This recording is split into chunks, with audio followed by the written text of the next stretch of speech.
Good morning student. आज हम commerce के स्टूडेंट के लिए अनुक्रमण का टॉपिक को डिस्कस करने वाले हैं, जिसका मैं पार्ट 1 पहले डिस्कस कर चुका हूं, जिसमें मैंने आपको अनुक्रमण का मीनिंग बताया था। तो चलिए शॉर्ट में मीनिंग एक बार हम फिर से देख लेते हैं, फिर उसके आगे की बात करते हैं।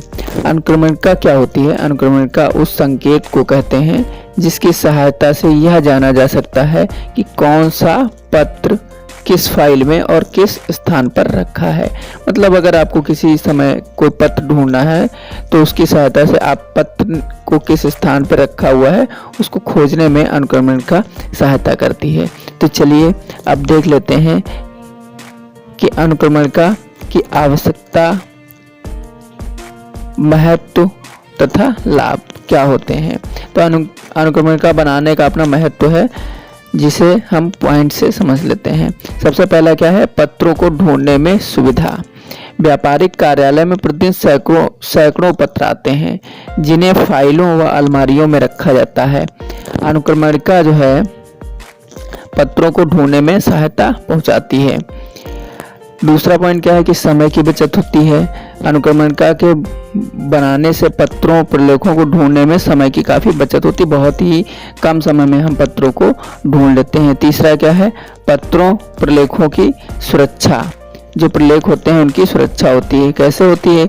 यदि हम अनुक्रमण का ना रखें तो हमें किसी पत्र को ढूंढने में सभी पत्रों को उलटना पुलटना पड़ेगा, जिससे पत्रों के फटने का डर सदैव बना रहता है। अनुक्रमण का में हम पत्रों को बिल्कुल एग्जैक्ट उसी स्थान पर जाकर के ढूंढ सकते हैं, इसलिए हमको पत्रों को ज़्यादा उलटना पलटना नहीं पड़ता रहता, जिससे पत्र और प्रलेखों की क्या रहती है? सुरक्षा रहती है। अगला पॉइंट क्या है?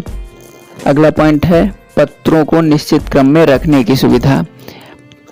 अनुक्रमण की सहायता से हम पत्रों को निश्चित क्रम में भी रख सकते हैं और उसका क्रम निर्धारित कर सकते हैं। कुछ अन्य लाभ भी हैं। अन्य लाभ क्या हैं?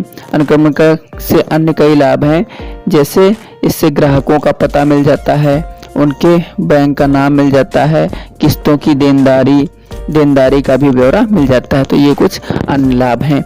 इसके अलावा और क्या क्या चीज़ें हैं जो अनुक्रमण में, अगर अनुक्रमण नहीं बनाते हैं, ठीक है, तो उसके अभाव में क्या क्या कठिनाइयाँ होती हैं उनके बारे में जान लेते हैं। तो सबसे पहली कठिनाई कि पत्रों को ढूंढने में कठिनाई।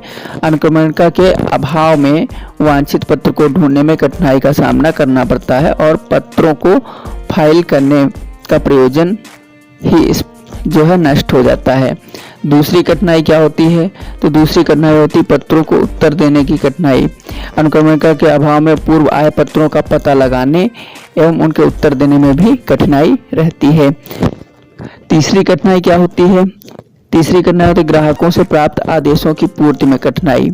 अनुक्रमण के अभाव में ग्राहकों से जो आदेश प्राप्त होते हैं उसकी पूर्ति के लिए पूर्व आए पत्रों को ढूंढने में कठिनाई होती है। तो जब ढूंढने में कठिनाई होती है तो फिर उसकी पूर्ति में भी कठिनाई होती है। चौथा अभाव क्या है? अभाव में क्या कठिनाई होती है? ग्राहकों से संपर्क स्थापित करने में कठिनाई होती है। यदि ग्राहक की कोई सूची नहीं है तो भविष्य में उनसे संपर्क स्थापित करने में कठिनाई रहती है। निष्कर्ष क्या निकला? निष्कर्ष रूप में यह कहा जा सकता है कि व्यवसायिक कार्यालय के लिए अनुक्रमण का जो है वो बहुत आवश्यक है और उसके अभाव में हमको बहुत ही समस्याओं का मुंह देखना पड़ता है। अभी क्या है कि अनुक्रमण के उद्देश्य क्या हैं, किस उद्देश्य के लिए बनाया जाता है? तो पहला उद्देश्य है फाइलों को ढूंढने में सहायक होती है अनुक्रमण का। दूसरा उद्देश्य क्या है? विभिन्न रिकॉर्डों के विषय में जानकारी मिलती है। तीसरा क्या है? यह पृष्ठ के विषय में सूचना देती है और जिस पर वांछित सूचना उपलब्ध रहती है। तो ये था आज का बहुत ही महत्वपूर्ण वीडियो, जिसमें आपने अनुक्रमण के बारे में जाना कि अनुक्रमण के लाभ क्या हैं, उसके लाभ और उसके आवश्यकता के बारे में जाना हमने और उसके उद्देश्य के विषय में हमने जाना।